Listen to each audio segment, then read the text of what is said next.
Selamat pagi buat kita semua. Sebelum saya menjelaskan perubahan akuntansi dan koreksi kesalahan, ada baiknya jika saya memperkenalkan diri saya.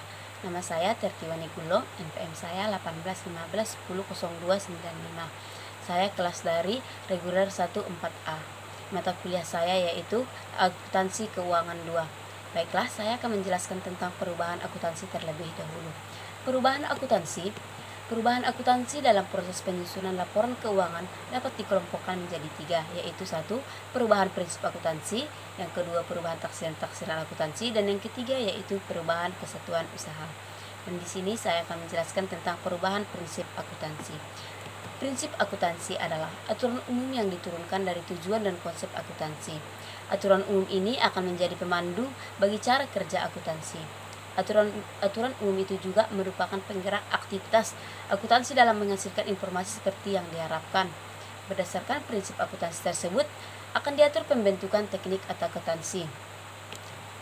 Adapun beberapa metode yang dapat digunakan dalam akuntansi. Yang pertama yaitu perubahan metode pengukuran perusahaan, yang kedua perubahan metode penghitungan beban penyusunan aset tetap, dan yang ketiga yaitu perusahaan metode penghitungan biaya produksi, dan yang terakhir yaitu perubahan metode pengakuan pendapatan. Dan yang kedua yaitu perubahan taksiran akuntansi. Taksiran atau estimasi merupakan tindakan untuk menetapkan angka kasar terhadap sesuatu. Penetapan angka kasar ini biasanya didasarkan pada penelitian dan pertimbangan atas suatu kondisi dari situasi tertentu. Akibatnya, penelitian tersebut dianggap kurang tepat dan hal itu baru disadari pada periode berikutnya. Dalam akuntansi, terdapat beberapa perubahan taksiran pada periode berikutnya, yaitu perubahan taksiran nilai residu aset tetap, perubahan taksiran umur ekonomis aset tetap, dan yang ketiga yaitu perubahan taksiran jumlah kerugian piutang. Dan yang terakhir yaitu perubahan kesatuan usaha. Perubahan ini dapat terjadi dalam bentuk hukum atau ukuran perusahaan. Karena apa?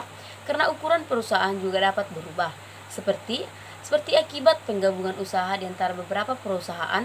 Jika perusahaan semacam itu terjadi, jelas bahwa laporan keuangan yang diterbitkan oleh perusahaan yang telah mengalami perubahan kesatuan usaha tersebut tidak dapat dibandingkan dengan laporan keuangan periode sebelumnya. Sekian penjelasan saya tentang perubahan akuntansi, dan saya akan menjelaskan kedua yaitu tentang koreksi kesalahan.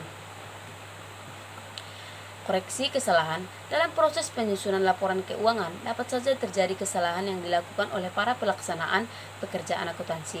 Kesalahan akuntansi dapat terjadi karena tindakan yang disengaja maupun tidak. Kesalahan yang disengaja yang dilakukan dengan tujuan untuk menghindari pajak atau untuk meningkatkan laba koproduksi agar kinerja terlihat lebih baik atau menutupi kehilangan barang dan sebagainya.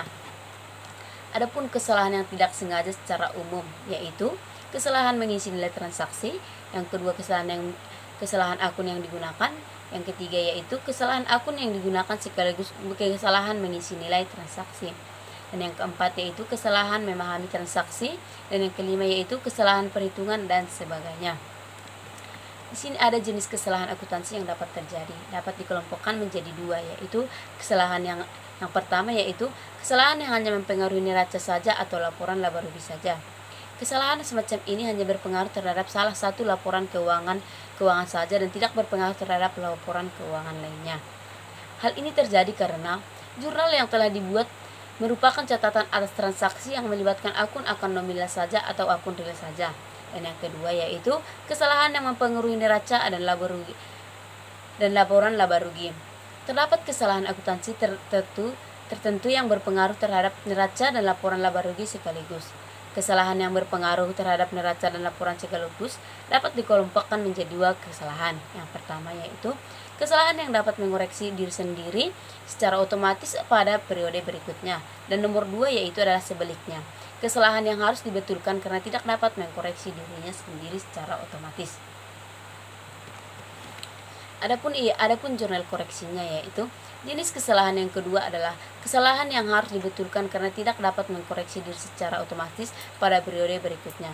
Sebagian besar kesalahan akuntansi memerlukan koreksi langsung karena tidak memiliki kemampuan mengkoreksi dirinya sendiri untuk membuat jurnal koreksi tergantung pada kesalahan yang terjadi. Adapun jurnal koreksi yang terjadi yaitu dibagikan menjadi 3, yaitu 1. Kesalahan mencatat nilai transaksi. Kesalahan dalam mencatat nilai transaksi dapat terjadi karena ketelodoran staf atau karena data transaksi yang kurang jelas atau faktor lain.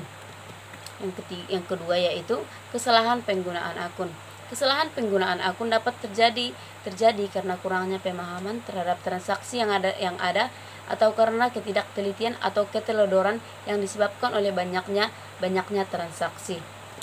Dan yang terakhir yaitu kesalahan memahami transaksi yang terjadi. Kurangnya pemahaman akan akuntansi menyebabkan kesalahan dalam melakukan pencatatan transaksi. Hal ini dapat menimbulkan kesalahan penggunaan akun dan kesalahan pencatatan nilai transaksi. Sekian penjelasan saya tentang perubahan akuntansi dan koreksi kesalahan. Jika saya mempunyai kesalahan, saya mohon maaf. Sekian dan terima kasih.